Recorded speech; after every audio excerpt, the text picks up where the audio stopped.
Hi guys, and welcome back, or welcome to my channel if you're new here. My name is Ella. I do a lot of lifestyle content and vlogs as well as personal finance videos, so if any of that is your vibe, definitely subscribe. It's free, and give this video a thumbs up if you do enjoy it. It really helps my channel out.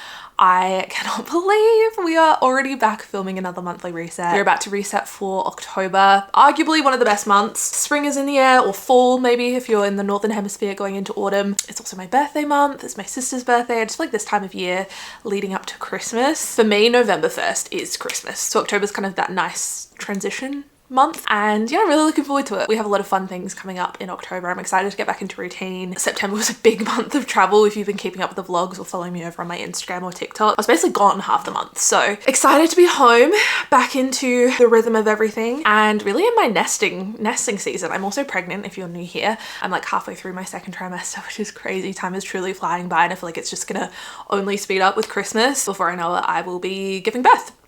Which is really scary to think about. It's so weird because I normally love traveling so much, and I do, don't get me wrong. I will never say no to a travel opportunity, but I just feel such a desire and urge to be home, which I've never felt before. I just want to like be in my own little bubble, and I want to change everything around my house. I want to clean, organize, get rid of everything. I always thought nesting in pregnancy was a bit of a myth, but she's real.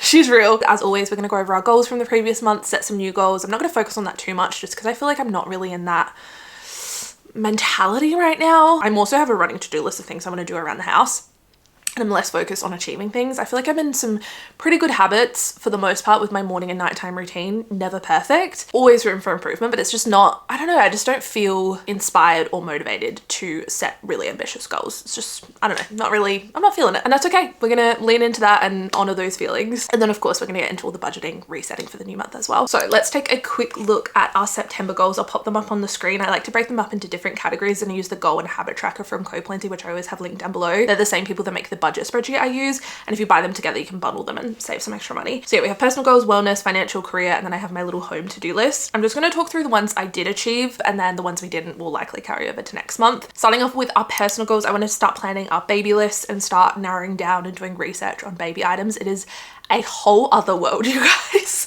There is so much on the market. It's a little overwhelming. I know so many people say like you don't need everything, babies need very little. Whilst I do agree, I am also a first-time mum, and I would like to have as much as I can prepared. I think that's just like the beauty of being a first-time mum, having the nursery ready and just like having those items on hand if we need. So I'm trying to be strategic about it. I'm also hoping that some things go on sale with like Black Friday and maybe like end of year if we can push it that late. But yeah, I started doing some research and I've pretty much done like 75% of the list, so feeling good about that. And then we wanted to book our baby moon, which we did do. We're actually going end of October, so really soon. We're both so excited. I'm excited to just honestly veg out. I was saying to Nick, like, I don't think either of us in our relationship have ever done, other than maybe Bali, which we went to for a wedding, I don't think we've ever had like a chill holiday. I feel like there's two types of holidays. There's a trip where you see things and you're just doing something every single day, or there's like holiday vacation vibes where you truly just flop and drop and don't do anything. That is definitely going to be our baby moon. I'm excited to just like unplug, switch off, read a ton, watch movies, sip on some alcohol-free pina coladas. I actually can't wait. So yeah, that is well and truly booked. For our wellness goals, I did do 8,000 steps daily, really proud of that. And we also had Hydro Mama every day.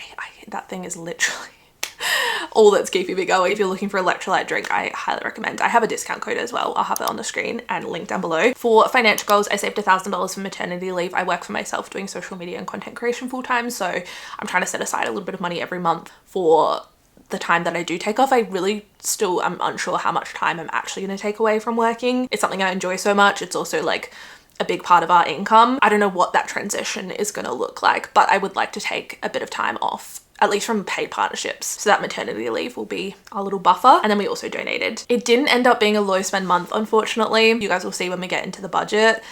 It was just expenses galore. I think when I remove all of the money that we spent from savings and from our sinking funds, it was a generally low spend month. Again, we'll get into this when we go over what we spent for September, but yeah, it could have been better, especially considering I was gone for half the month basically. How did we spend that much money? Unsure. Just a lot of money spent on travel, baby things, and car stuff as well. We still invested, it just wasn't 1,000, and that's okay. For career goals, I wanted to have 50-50 FaceTime energy. This is something that I set as a goal the beginning of this year, creating more FaceTime energy short form content. And what I mean by that is just like literally sitting down and just yapping. And I did that. I feel like I had a good balance between that and filming more curated B-roll voiceover content. Also somehow managed 16 uploads on Instagram and TikTok, which I'm really happy with given it was such a busy month. And I also started making pregnancy content, and I was brave. I had a bit of a mental block talking about this pregnancy, as you guys know, and so that was something that I really wanted to overcome, to start opening up about pregnancy and this journey, and I really feel like I did that, like maybe a little too much. I can't be stopped now. That's all I want to talk about. Yeah, I did my pregnancy Q&A talking about trying to conceive journey, baby names, all of those fun questions, and then just like on TikTok, Instagram, I've just been sharing a little bit more, posting on my stories, keeping you guys updated. But yeah, it was a really good month. We had a fantastic 20-week anatomy scan, which I could not be more thankful for. Baby is looking happy, healthy. Well, I don't know if he's happy. How can you tell? I'm unsure. But yeah, I found the anatomy scan really reassuring and has just allowed me to relax a little bit, which feels really good, and open up a little bit more. So the pregnancy content is here. She's here to stay. So sorry in advance. I know it's not for everyone. I don't want it to become my whole personality, but at the same time, it's such a big part of my life, and I've always just shared my life. I've been making content since I was in high school. I shared my year 12 formal, graduating high school, starting university, moving abroad, meeting Nick, getting engaged, the whole wedding planning process, moving into our first home. Like, I've always just shared every life stage wherever I'm at, and this is where I'm at right now. And then for home to-dos, we did get around to cleaning out the spare bedroom. We're like 90% of the way there. That spare room will become the baby's nursery. And we also got a quote for our wardrobe fit out, or they're working on the quote for that, which is exciting. So a couple of things in the pipeline for the house. For my October goals, I really wanted to strip it back. I've noticed the last few months, I think because I went from feeling so bad and so unmotivated during that first trimester of pregnancy, I've tried to overcompensate the last couple of months. And I've just, I don't know, I feel like I've been overloading a little bit on goals. Like for September, I set so many goals and I wasn't even here. Like, I don't know what I was thinking. I wasn't here in the country or in the state to achieve them. So this month I really want to reel it back, and I've only allowed myself to set a couple of goals for each category, just stripping it back and keeping things a little bit more simple. I'm also trying to get better about utilizing the weekly goal section of the goal and habit tracker. That way I can break down those monthly goals even further and track my progress that way. I find that motivating. So for personal goals, these go hand in hand. I want to have less than 2 hours a day on socials. And if I do that, I should be able to finish 4 books this month. We're also going on a baby moon, and I'm planning on bringing a ton of reading material. For wellness, we're going to do 8,000 steps daily again this month. It's just nice to tick something off. And then I also want to start pelvic floor exercises. I should probably have started this a little bit sooner. I think as soon as you're pregnant, or even before. I think it's always good to do, but better late than never. Then for our money goals, we're going to invest $1,000, save $1,000 for maternity leave. I said this last month, but I really want to be more specific about the numerical amounts for my savings goals, rather than say just invest, like actually set a tangible number. And then also sell and save 5 items. I wanted to do this last month, but I just did not have time. We need to clear out our garage, and I know there's definitely stuff in there that I could sell, and then save that money for baby things. Career goals, I just want to upload 8 times on YouTube. This is a bit of a stretch. I normally upload once, sometimes twice a week, so 8 times would be like twice weekly, but I would like to push myself and see if we can achieve that, and then also continue with my 16 uploads on Instagram and TikTok, which is about 4 times a week. I've kind of got my running home to-do list here. We're going to start baby's nursery this month. We could just have the space fully cleared out, complete blank canvas. I would like to do some kind of wallpaper feature wall, I'm thinking. Just one of the walls wallpapered or like paneled or something. I don't know, something fun. Organized pantry, declutter our bedside tables. Both Nick and I's bedside drawers are kind of a disaster. Also clear out our junk drawer. This has just naturally happened over the, what, 2.5 years that we've been living here. We have this drawer that just never stays tidy. Has the most random stuff in there that we really need to sort through. It's funny how you just create this designated junk drawer. So yeah, really need to have a sort through that. Do our wardrobe fit outs hopefully this month, and then finish clearing out the garage, which we made a start on in September, but would love to have that wrapped up. Like I said, I'm really in my nesting, organizing, clearing out just everything, all the bad vibes, anything that no longer serves me has got to go. Now for everyone's favorite part, we're going to go over our finances. I'm going to start by reflecting on September and seeing how we went with our budget, which I'm already seeing a lot of red. Don't be alarmed. It is what it is. It was just a generally high spend month. That's all I can really say. I feel like we kept a budget pretty well for the most part. Maybe the last week we blew out a little bit, but we pulled a lot of money from our savings to pay for things like our baby moon, some baby purchases. Our car rego was due this month, which I always forget about, but that is exactly what our savings and our sinking funds are for. So let's talk through it. Income wise, it was a good month. Nick made his normal paychecks. For some reason, his second paycheck was $18 more, and I'm not exactly sure why, but we're not going to question it. Nick can do that if he needs things too. Business income, I budgeted $6,500 and I made $7,747. I like to lowball my income because it is variable. I would rather be pleasantly surprised than not have enough money with what I budgeted. So I have a general idea when I set up this budget from some income sources like YouTube AdSense and any affiliate payouts. I know a rough number when I'm budgeting for the new month that I can work off of. It's more so like paid brand deals. I don't know when they're going to come in, truthfully. It depends on the payment terms. I could get paid this month, I could get paid next month, even the month after. There's been some I've done where I've gotten paid like 6 months later. So it can be quite inconsistent, which is why I like to lowball it and then be pleasantly surprised like I was this month.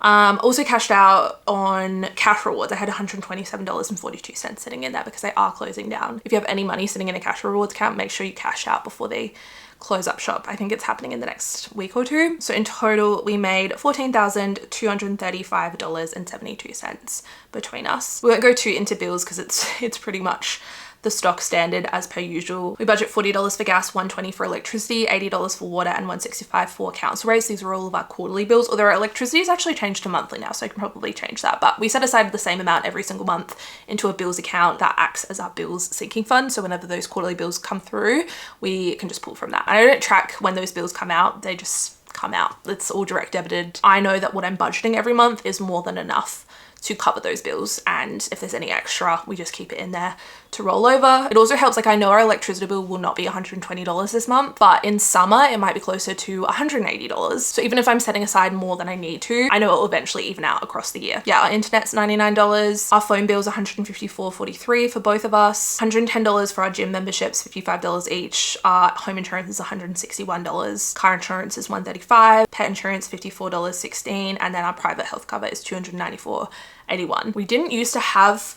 well, we had private health insurance, but it was just for extras. So things like the dentist, optometrist, physio, that kind of thing. But beginning of new financial year, we decided we may as well have hospital cover. We're paying for it come tax time anyway with the Medicare levy surcharge because we're over that income threshold. It's just the basic bronze hospital cover. We didn't really see the point in upgrading it to like gold or anything that included maternity healthcare. I am comfortable using the public health system. We actually got into the midwifery group practice in the public system, which is really nice. We have that continuity of care. Total bills came to $1,413.42. Subscriptions, pretty much the stock standard. Our Disney Plus $4.99 subscription is actually coming to an end, I think this month. I actually cancelled it, as I'm sure many people did. If you know, you know. And I'm not sure if we're going to continue using it. I don't know. We have Stan now for Stan Sport. I just feel like we don't need more than a couple of streaming services. So I'm going to leave that one as cancelled going into October. Netflix has also gone up by $2, which is low-key rude. I don't remember receiving an email saying it was going up in price, but it's whatever. We're still on the plan with ads, which works out a lot cheaper than the other ones. Then moving on to expenses, we're getting into red territory, which is a little alarming, but allow me to explain. Groceries, we were under budget. We spent $565.47. Bearing in mind I was gone for quite a lot this month, so I mean, it should be. Petrol, we spent $104. We went over budget on pets. We had a little mishap with Miss Elsie May. The $200 was to budget for a 1-year vaccination appointment, which was under $200. I think it was like $199. And then that very same day, she got bitten by a bee, they think it was. So we had to take her to the vet. We weren't sure if it was a reaction from the vaccination because we had it that morning or if it was something else. Anyway, we ended up spending $393 in one day on our dog. I swear we've had the worst luck with our dogs and insect bites this year. Mabel had a very similar experience a couple months ago and we had to take her to the emergency vet. I don't know what is going on. I think they're just a little too curious. Health, we spent $118. That was just for some new protein powder. Nothing on home. $300 in the cleaners, just the stock standard. We get 2 cleans per month. We spent $259.50 on gifts. Thank you to the person that commented on my September reset reminding me that I forgot to budget for Father's Day. I did. So that was for my dad. We spent $106 on treating others. We were $67 over budget on eating out, which I'm not too mad about. $424 on social. Again, this is another category that I'm not too concerned about. Like if we have social events or things that pop up in our social calendar and we're not going into debt over it, like we're gonna say yes. I just wasn't expecting it. And that's okay. One area that I'd like to reduce, I mean, this is not that bad, $81 on coffee compared to say the beginning of this year. Let's bring up our January budget. How much we spent on coffee in January? $144. So we've reduced that by almost half. I'm really not mad about that, but I would like to see it closer to 50 if we can. I would like to maybe invest in some fun syrups or something, especially going into Christmas time. I feel like that could be fun. Shopping, I spent $131 on a dress. We have a wedding coming up next month that I needed to find a dress for. Nothing on entertainment, nothing on books, like kind of slayed with both those categories. We went on a date night, which was $77.17. The bill was actually $106, but we used Eat Club, and I love Eat Club. I've worked with them before on my Instagram. This isn't sponsored though, but like it's so good. If you live in Australia, I think it's only in Australia, and I know that it's not in every city, but they are slowly expanding. You can get like 30-40% off your total bill. I think ours was 30% on a Friday night, which was so good. We went at a normal time, like 7 o'clock. We spent $55 on alcohol. I say we, but I cannot take any ownership on this one. And then this is where things get a little spendy. So we spent $2,324.88 on our baby moon. That was for a deposit on our accommodation and our flights. You'll see here I budgeted $0, and I knew we would probably book it this month, but we pulled it from our sinking funds. So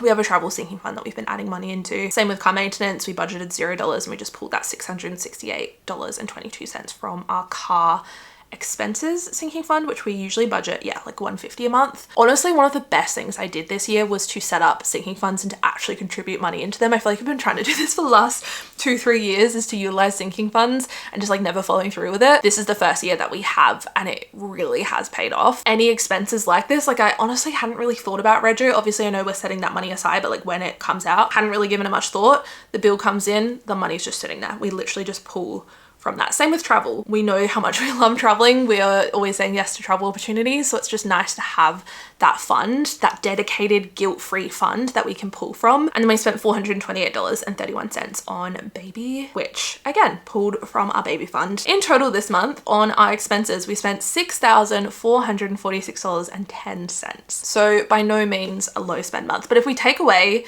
what we spent from savings, like these things, let's see, like our travel, what would that look like? See, then we'd only be $100 over. $99.69. That's not bad. See, it's all about perspective. Perspective. You guys know we're trying to pay down extra on our mortgage. Our goal is $50,000 by the end of the year. I think we're tracking at, let's actually have a look in our savings and debt tracker.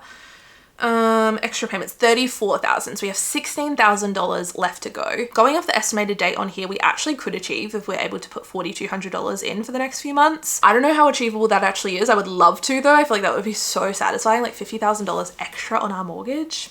Yes, please. And I'm going to bring up Mortgage Monster, which is a website I use to work out how much extra payments would save us. So we'll go $50,000 one-off payment, and we'll make that by the end of December.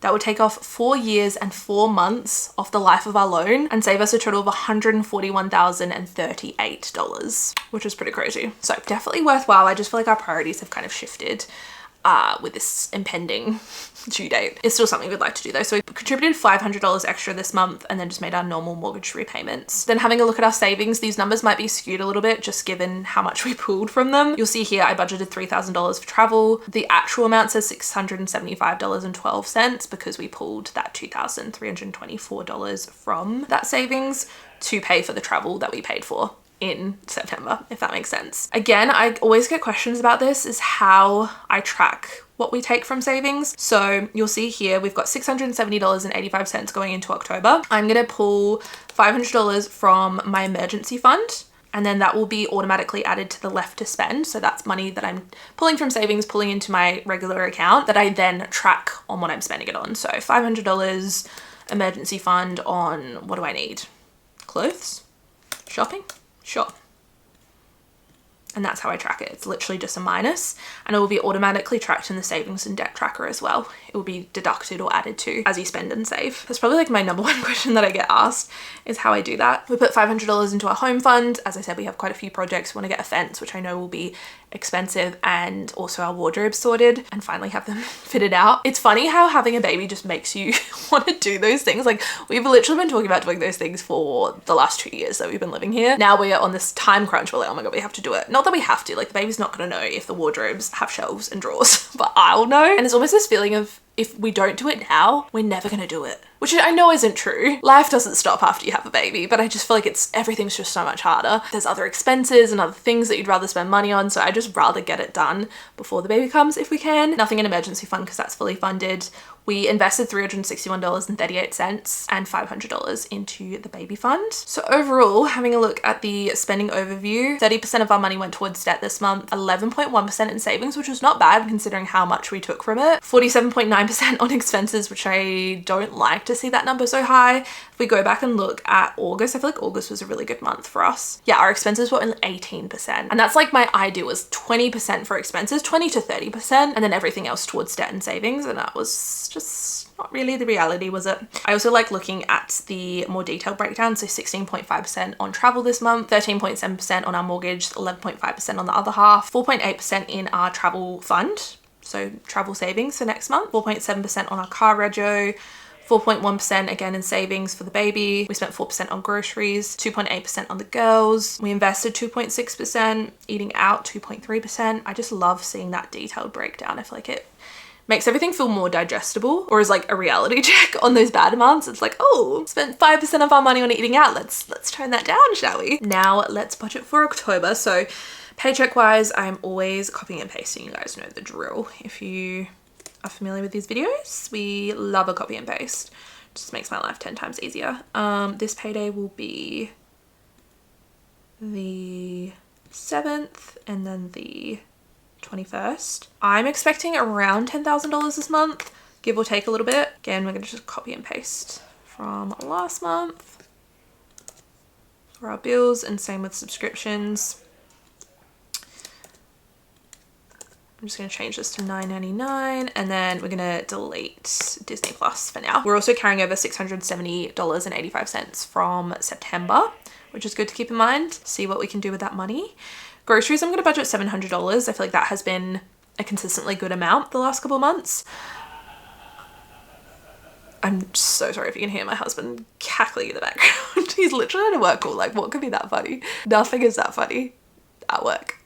Petrol will go $150. I'm gonna budget $200 for the girls. I think we need to get some more dog food. They're actually finally on the same dog food. We've been having to alternate between two different types, like same brand, but two different types, because Elsie was still on puppy food, and now she's a year old. She's finally transitioned into her big girl food, so we just have to buy the one bag, which I'm sure we'll buy more frequently, but at least I feel like it's easier to keep track of and like set up auto delivery. I don't think we need anything on health. We'll leave that at $0. We'll save $50 for home, $300 for the cleaners. It's gonna be a pretty gift heavy month this month. October always is. It's my sister's birthday and then it's my birthday. And because Nick and I share 100% of our finances, whatever he spends on me is what comes out, if that makes sense. Does that make any sense? Like when I'm budgeting for my own birthday, which always feels a little weird, but after what, 3 or 4 years of sharing finances, I'm kind of used to it. Also, I feel like every couple has a general ballpark figure that you typically spend on each other for things like birthdays and Christmas. I think between both birthdays, we should probably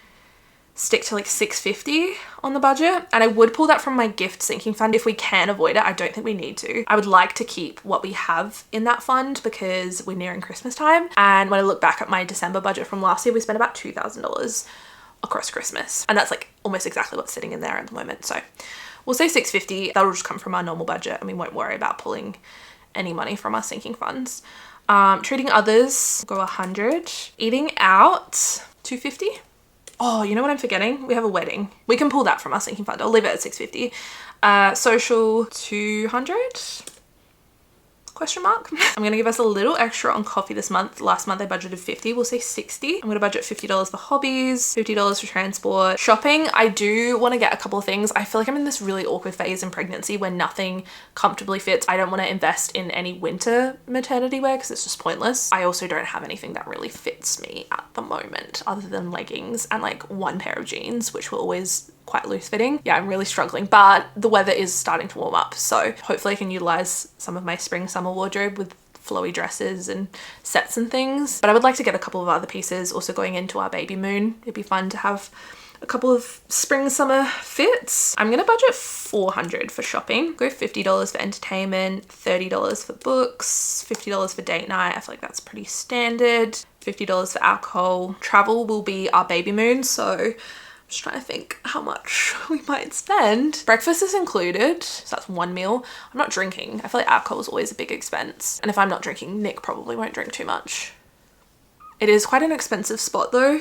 Like everything is really pricey there. I don't know, like 2,000, is that too much? We'll go 2,000, and if we have extra, then we have extra. Yeah? I never said this was gonna be a low spend month. I always budget about $50 for miscellaneous. That's things like car parking. I always use car parking as an example, and I literally can't think of anything else that miscellaneous would fall under, but there's always those random little expenses, and I'm like, what can I put this under in my categories? And it's always miscellaneous. So $50 for miscellaneous. Nothing on the car this month, and Baby McGrath will say maybe 500. Again, we do have that baby fund that we can pull from if we want to spend more than that. Having a look at our debts, I'm just gonna, again, copy and paste over from last month because I can never remember the actual figures. We'll come back to the extra payment just to see how much we have left over. Our baby room is fully funded for, and that $2,000 is just for spending money. We'll go $1,000 for home fund, $150 for car expenses, nothing for emergency. We'll invest $1,000, put $500 into our gift fund, just as a little buffer, nothing in offsets, nothing in rainy day fund. I think I have like $500 sitting in there, which I could actually use for clothing. And then how much do we have left over? $2,782.02. We'll say $1,000 in the baby fund and put the extra 178202 as an extra payment. Cool. So definitely not quite that $4,200 we were after, but as I said, we would love to be able to achieve that goal by the end of the year, but if it's, you know, a couple months into the new year, so be it. Our priorities have had to shift, and that's okay. Who knows though, maybe it'll be a high income month and we can put extra on it. I'm pretty happy with that. So $3,650 in savings, $5,000 towards debt, $5,890 on our general expenses, and then everything else as per normal. That concludes our monthly budget. Thank you so much for resetting with me for October. I hope you guys all have a wonderful month. If you enjoyed this, don't forget to give it a thumbs up. I'd also love to know what you guys are working on. Maybe we could do a little giveaway. Leave a comment down below letting me know what one of your goals are for this month, or something you're saving towards this year. Whatever your current money personal goals are, leave a comment and we'll give away 2 $100 gift cards of your choice. So 2 winners. I love you guys so much. Thank you so much for watching this video, and I'll see you all very, very soon for another one. Bye guys.